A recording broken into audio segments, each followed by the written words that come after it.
A série de História da Tecnologia volta a falar de uma empresa clássica nacional.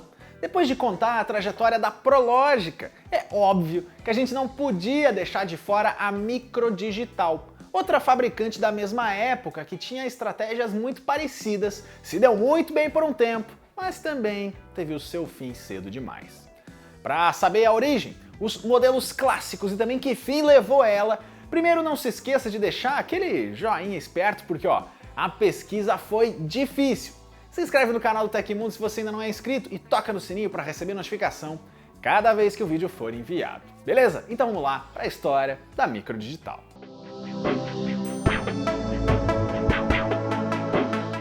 A Microdigital Eletrônica foi fundada em 1981, um ano muito importante para a informática no Brasil. E os responsáveis são dois irmãos, o George e o Thomas Kovári, além de um terceiro sócio minoritário. O George cuidava mais da parte de marketing e da comunicação da pequena empresa, enquanto o Thomas era o responsável pelos projetos. Aliás, as iniciais dele, T e K, foram imortalizadas nos micros da empresa. Mais detalhes sobre a origem da Microdigital são bem difíceis de encontrar, mas algumas pesquisas da comunidade encontraram uma logo idêntica e também o mesmo nome sendo usado em uma loja britânica, de onde pode ter vindo a inspiração.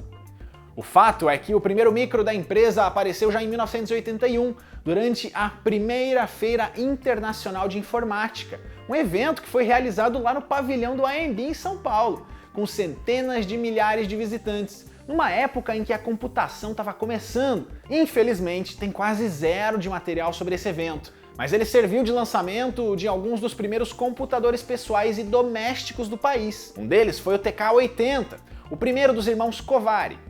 Esse é um modelo bastante raro de se encontrar hoje em dia, porque foram produzidas pouquíssimas unidades e era um clone nacional do Sinclair ZX80, com processador Zilog Z80 e 3,25 MHz. Não, você não ouviu errado não, é só mega mesmo. O NE-Z80 da Nova Eletrônica e futura Prológica saiu um pouquinho antes e também era clone desse mesmo modelo, mas foi vendido primeiro em forma de kit. E você vai ouvir falar bastante dos ZX e também da Sinclair, que é uma fabricante britânica de computadores que fez fama na Europa no começo dos anos 80, por vender os primeiros micros com preço abaixo da faixa tradicional.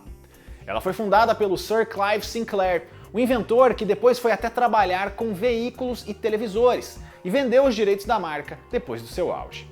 A Microdigital percebe que tinha um caminho interessante a ser adotado aí, e no mesmo ano vieram mais dois clones, o TK-82 e o TK-82C. Os dois eram versões nacionais de outro Sinclair, o ZX81, que também serviu de inspiração para outras fabricantes daqui. O primeiro TK-82 também foi exibido na Feira de Informática, ainda em forma de protótipo, mas já indicando uma pegada mais científica. O teclado era do tipo membrana, aquele que não deixa nenhuma saudade, porque era difícil de digitar, e tinha uma porta que podia ser usada para um joystick, que mais tarde foi lançado sim pela Microdigital. Agora cuidado para não se confundir. Em 1982 saiu o TK-83, que é o modelo mais avançado que os anteriores, mas ainda um clone do Sinclair ZX81. Ele tinha uma oferta diferente de cor, que era um bege meio champanhe, e já em 83 saiu o TK-85, que é outro clone do mesmo ZX81, mas em um gabinete que lembra mais o sucessor dele, o ZX Spectrum. Tem algumas hipóteses da comunidade de que ele na verdade seja mais inspirado no Timex 1500, que é o modelo norte-americano que foi lançado em parceria com a Sinclair. Esse é o modelo que você mais encontra no Mercado Livre e todos esses sites de leilão da vida. Mas cuidado, porque tem muita coisa superfaturada por lá. A partir daí, começa a sair também a revista Micro Hobby, editada por uma empresa parceira, a Micromega, que era dedicada só para os usuários dos TK. E a gente precisa lembrar que esse era o período da reserva de mercado de informática no Brasil, com o governo militar proibindo a importação e a venda de marcas estrangeiras de tecnologia. Isso impactou muito o nosso comércio de PCs e de games, só citando alguns exemplos. Por um lado, marcas nacionais como a Microdigital e outras, como Gradiente e CCE, tiveram a chance de brilhar por vários anos, e grandes engenheiros foram formados para trabalhar nessas companhias. Por outro lado, deixamos de ter acesso a muitos produtos e componentes, e o jeito era fazer os clones mesmo. Esses modelos eram normalmente produzidos com engenharia reversa em um modelo que era comprado lá fora e em seus manuais, replicando ao máximo o visual e também o seu funcionamento. Esse era um trabalho 100% malandro e na gambiarra, mas ele também era um trabalho de ponta, era coisa muito boa saindo dali. Apesar de ser tecnicamente ilegal, ele era a alternativa mais barata e mais prática que a gente tinha. E os clones podiam ter saído bem piores, ou seja, não era o ideal, mas era o que tinha. A gente tem um vídeo aqui no canal sobre esse período de reserva de mercado, contando certinho a situação e dando os prós e contras dessa política. E ó, sim, tinha ponto positivo também, confere aqui que é um ótimo complemento. Voltando para a linha do tempo, em 84, tem duas manobras curiosas da empresa. A primeira é anunciar um modelo que na verdade nunca foi e nem seria lançado. Era o TK S800, que seria um clone de um modelo a cores da fabricante Tandy e que serviria de base para o CP400 da rival Prologica, desenvolvido na mesma época. Esse é um caso clássico de Vaporware, um modelo que é anunciado e nunca é lançado, é só para dar aquela balançada no mercado, aquele medo na concorrência. Eu já falei do Vaporware, não entenda, é o nosso outro quadro aqui do canal, fica aqui a dica. O produto que de fato saiu foi o TK2000 e o número futurista indica que ele é mesmo diferente dos anteriores. Para começar, o visual é inspirado no micro Atari 1200 XL, mas por dentro ele é outra coisa. Em vez de clonar o Apple II Plus, a Microdigital fez um clone do clone. Pois é, essa é uma versão do Microprocessor 2, de uma empresa taiwanesa chamada Multitech. Se você não está reconhecendo o nome, tudo bem, porque esse é um dos primeiros modelos de uma fabricante que foi renomeada e você hoje com certeza conhece, e que se chama Acer. O TK2000 era parcialmente compatível com o modelo da maçã e era mais voltado para uso profissional, com programas de gestão e finanças, mas tinha também alguns jogos. E a empresa que vendia esses softwares se chamava Microsoft. Não, nada a ver com aquela Microsoft, era mais um clone nacional até no nome. Uma segunda versão foi lançada depois com mais memória e ó, vale lembrar aqui que a Sinclair até chegou a processar a Microdigital. Mas o governo brasileiro deu a causa para a empresa daqui, e aí os britânicos desistiram de ir adiante. Pois é, ela deu mais sorte que a Prologica nesse sentido, que perdeu na justiça para a Microsoft por copiar o MS-DOS. Aí em 1985 finalmente chegamos na geração mais consagrada da Microdigital. Ainda são clones, mas eles são considerados melhorias em relação ao modelo original. O TK90X foi originado do ZX Spectrum, e ele é capaz de ser conectado a uma TV a cores e reproduzir alguns tons, o que era uma baita de uma revolução. Ele mantinha o processador Zilog Z80A, só que levemente melhorado, e ele tinha mais memória ROM e duas opções de RAM, 16 ou 48 KB. As vendas estouraram porque ele era relativamente acessível em preço e também em uso. Ele vinha com uma alta quantidade de softwares compatíveis e um interpretador de linguagem BASIC para iniciantes. Entre as melhorias em relação ao modelo da Sinclair, o nosso tinha saída de joystick incorporada e a própria ULA, que é a unidade lógica e aritmética, um chip lógico complexo e bastante elogiado. Esse modelo chegou a ser comercializado na Argentina e também no Uruguai, e tem outro aspecto marcante, a famosa logo da Microdigital, com o nome e uma faixa colorida na diagonal, com algumas cores do arco-íris. Nesse mesmo ano, saiu o Onix Junior, um console, pois é. Ele era um clone do Atari 2600, assim como diversos outros que saíram aqui no país, mas tinha um diferencial próprio, uma chave de pause, uma coisa que não tinha em todos. O protótipo, sem o Junior no nome, seria um compatível com o ColecoVision, mas ele não saiu do papel. Depois veio essa versão na cor verde oliva, com toda essa temática de guerra. E como ele veio tarde, o mercado já estava inundado, não foi um sucesso comercial, e hoje é mais uma raridade. Na segunda metade da década, a Microdigital chega no seu auge.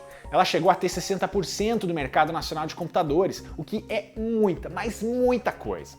E o desempenho no mercado foi maior que o da rival Prologica, e hoje isso se reflete em uma comunidade retrô até mais fiel. Mas vamos para os modelos primeiro. Teve o TK95, outro clone do ZX Spectrum, com compatibilidade melhorada e hardware levemente aprimorado, além de um gabinete redesenhado. Porém, os MSX estavam começando a ficar populares por aqui, e isso prejudicou bastante as vendas. Por outro lado, 1986 foi o ano de lançamento do TK-3000, o carro-chefe, o top de linha da Microdigital. Ele era um computador Apple IIe e entre todas as novidades técnicas, uma delas foi especial: o comando para fazer acentuação no teclado, o que fez esse modelo em particular ser um sucesso absoluto entre advogados e depois o público geral de alto uso profissional e corporativo. Ele teve algumas variações também, mas foi essa primeira a que mais marcou. Passando para outra linha, em 1987 veio o TK Extended, compatível com o IBM PCXT, seguindo uma tendência de clones do mercado nacional. Sem diferencial e também atrasado, não vendeu bem.